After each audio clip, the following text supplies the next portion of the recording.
त्यांचे घरी डांबून ठेवला. त्यांना कोणाशीही बोलायचे नाही, कुठेही जायचे नाही, आम्ही जसे सांगतो तसेच तुम्हाला बयान द्यायची, अशा प्रकारचे आरोपी त्यांच्यावर दबाव टाकत होता. पुढच्या दिवशी त्यांची बायको आणि इतर फॅमिली मेंबर्स हे घरी आल्या नसल्यामुळे शोधत शोधत ते त्यांचे आरोपीचे घरी पोहोचले आणि तिथे त्यांनी ओरडाओरडा करून शेवटी यांना तिथून घेऊन गेले.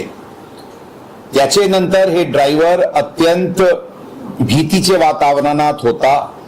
परवा त्यांना शोधून क्राईम ब्रांचकडे आणण्यात आला होता आणि त्यांचे बयान घेण्यात आली होती आणि काल काही बयानमधला काही गोष्टी प्राथमिक कोरोबरेट करण्यात आली आणि नंतर काल गुन्हा 342, 365 आणि 368 रॉंगफुल कन्फाइनमेंट, किडनॅपिंग, ॲबडक्शन आणि दमदाटी अशा प्रकारचे गुन्हा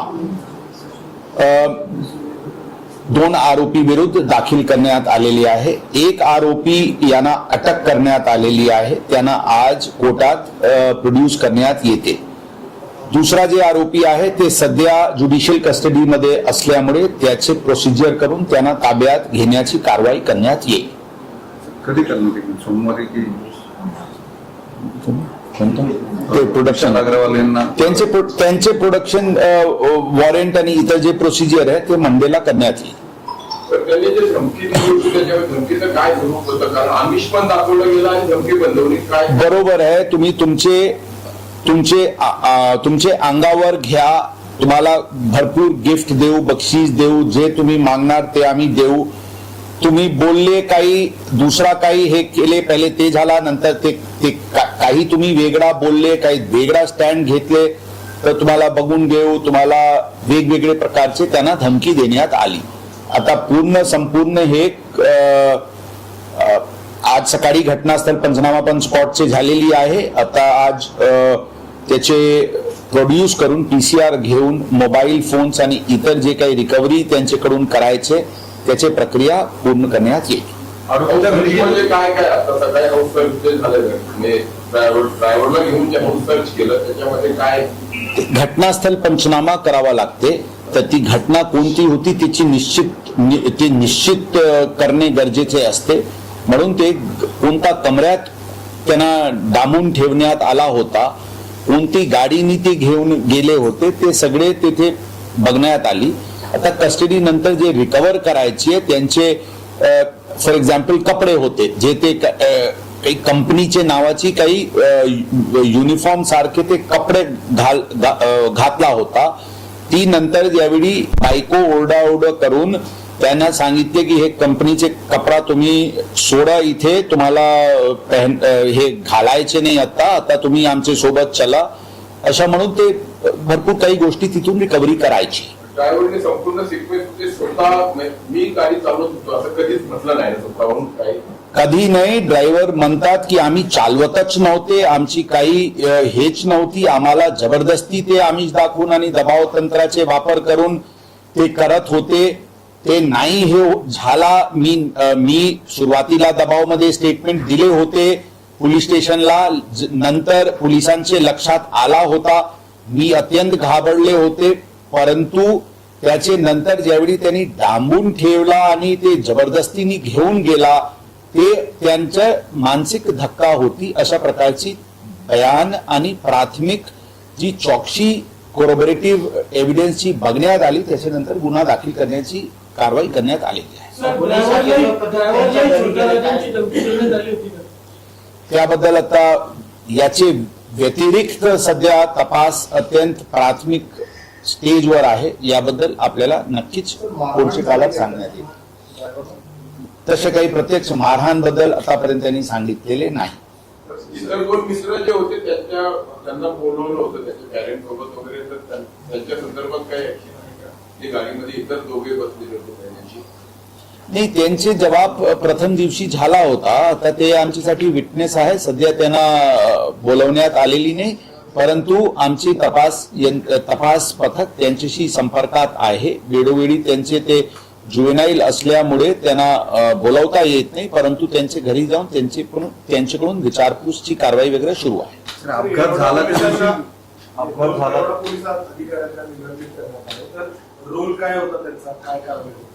ओव्हरऑल जे मी काल सांगितले होते, बेसिकली जे सुरुवातीला वरिष्ठ अधिकारी यांना कळवणे, तात्काळ त्यावेळी घटनास्थळवरूनच त्यांना पोलीस स्टेशनला न आणता हॉस्पिटलला घेऊन जाणे, अशा प्रकारची जी सुरुवातीला जे दुर्लक्ष झालेली आहे आणि ओव्हरऑल जे त्यांचे पूर्ण कंडक्ट होता ते योग्य नसल्यामुळे त्यांना निलंबितची कारवाई करण्यात आलेली आहे. प्राथमिक चौकशी आदेशित आहे. सर, अल्पवयीन आरोपीला घटनास्थळावरून हॉस्पिटलला न नेण्यासाठी किंवा पोलीस ठाण्यामध्ये नेऊन एवढा वेळ वाया घालवण्यासाठी त्यांना कशा प्रकारचं आमिष देण्यात आलेलं होतं किंवा काही पैशांचं बक्षीस वगैरे देऊ असं आरोपींच्या कुटुंबाने सांगितलेलं होतं का, म्हणून हे त्यांनी जाणून बुजून केलं पोलिसांनी पोलिसांनी?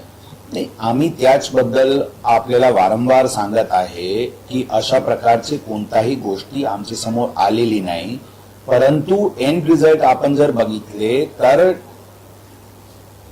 ड्रायव्हर बदलण्याची प्रयत्न नातेवाईकांकडून करण्यात आली होती. ही वस्तुस्थिती रेकॉर्डवर आलेली आहे.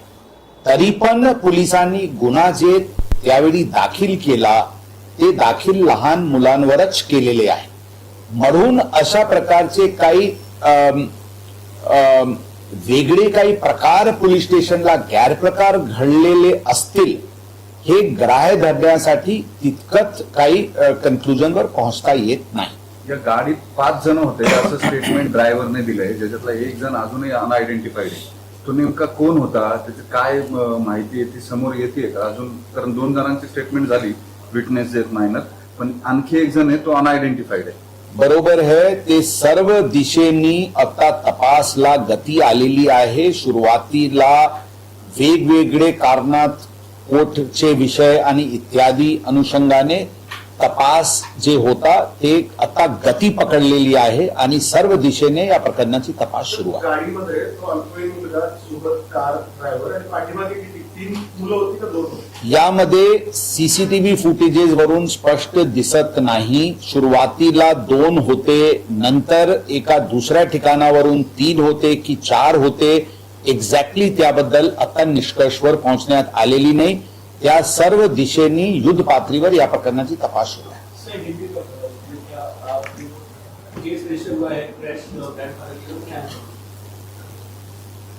इस मैटर में जब पहले दिन एक्सीडेंट हुआ था तो ड्राइवर पे को आमिष शुरुआत में रात में दिखाया गया था कि उसको बख्शीश दी जाएगी, उसको रिवॉर्ड किया जाएगा, उसको पैसे दिए जाएंगे, उसको मुंह मांगा रकम दिया जाएगा.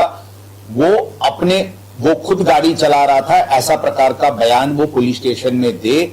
इस तरह की उसको दबाव टेलीफोनिकली और उसके बाद प्रत्यक्ष लोगों ने आके इसको दिया था. प्राथमिक जो जवाब पुलिस स्टेशन में ड्राइवर ने दिया था वो गाड़ी चला रहा था, इस प्रकार का बयान उसने दिया था. लेकिन उस रात पुलिस स्टेशन ने जो खातरी की थी उनका निष्कर्ष हुआ था कि ये गाड़ी लहान जुवेनाइल आरोपी चला रहा है, इसलिए उसके विरुद्ध 304 का गुना दाखिल हुआ था. ड्राइवर को दिन भर पुलिस स्टेशन में विचारपूछ किया गया था. ड्राइवर को रात में 11 बजे के आसपास जब पुलिस स्टेशन से छोड़ा गया तो ड्राइवर घर जाना चाहता था, परंतु आरोपी ने उसको जबरदस्ती अपनी गाड़ी में बैठाया और अपने घर पे ले गए. वहां पे ले जाने के बाद उसका मोबाइल उन्होंने उससे छीना और अपने ताबे में लिया और इसको वहां पे कमरे में बंद करके उसको पहले प्रलोभन और उसके बाद दबाव, दमदाटी, इस प्रकार की उसको कंडक्ट की गई.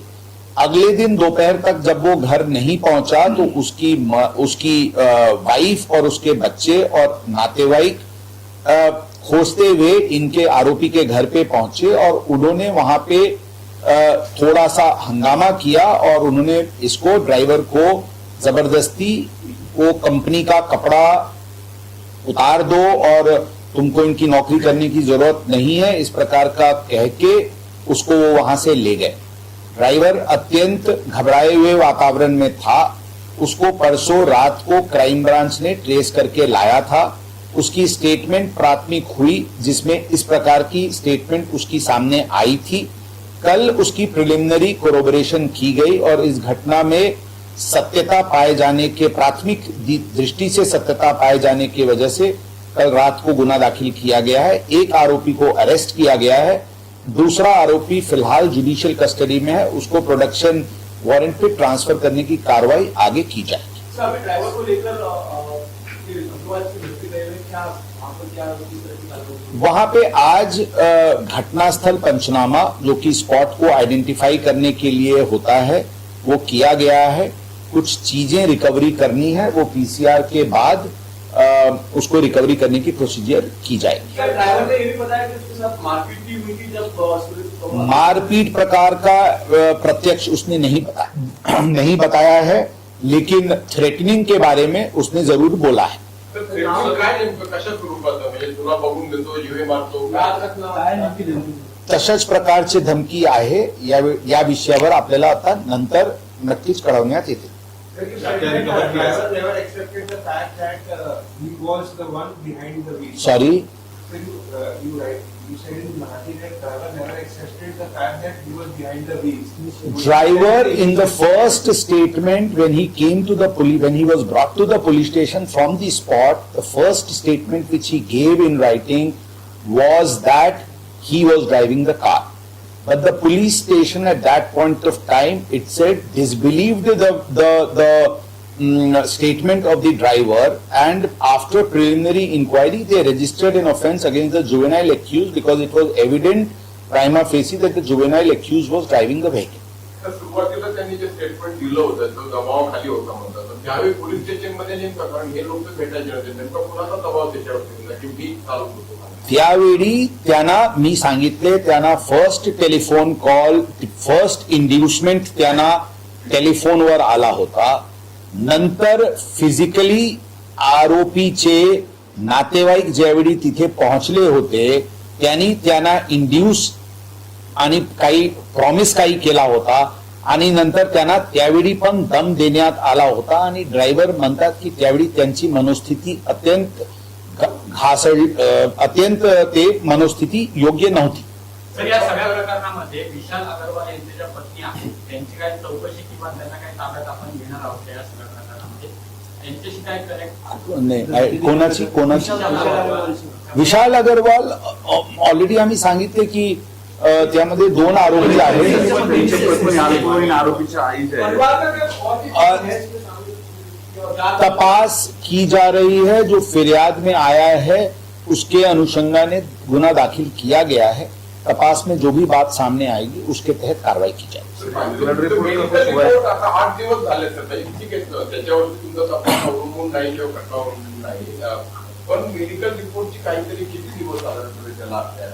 आम्हाला पूर्ण विश्वास आहे की पुढच्या वीकला दोन्ही medical report along with DNA sampling येऊन जाते। सर, रात्री आपण काही कारवाई केलेली आहे एक्साइज डिपार्टमेंटवर? आम्ही काल आमची, जशा मी सांगितले होते, ओव्हरऑल पब कल्चरचे विरोधात जे ओव्हरऑल एक जनभावना उमटलेली आहे आणि खरं पबचे न्यूसेन्स मोठ्या प्रमाणात आहे, हे लक्षात ठेवून वेगवेगळे उपाययोजना ऑलरेडी सुरू करण्यात आली आहे। काल फ्रायडे आणि आज सॅटर्डे असल्यामुळे जे प्रमुख दिवस पबचे कल्चरसाठी राहतात, त्या काल मोठ्या प्रमाणात मोहीम घेण्यात आली होती। त्यामध्ये ड्रंकिंग ड्रायव्हिंग असो किंवा वेळेचे आतमध्ये बंद होण्याची असो किंवा मायनर्स अंडर एजेसला अल्कोहोल सर्व्हिस करायची असो, या सर्व गोष्टीवर एक्सरसाइज ऑपरेशन काल सुरू होता आणि ही आज पण आणि पुढच्या काळात पण सुरू राहील। त्याचबरोबर सर्व प्रकारचे असे जे इलिगॅलिटीज रात्रीचे काळात चालत असतील त्याचे विरुद्ध पण मोठ्या प्रमाणात मोहीम सुरू करण्यात आलेली आहे।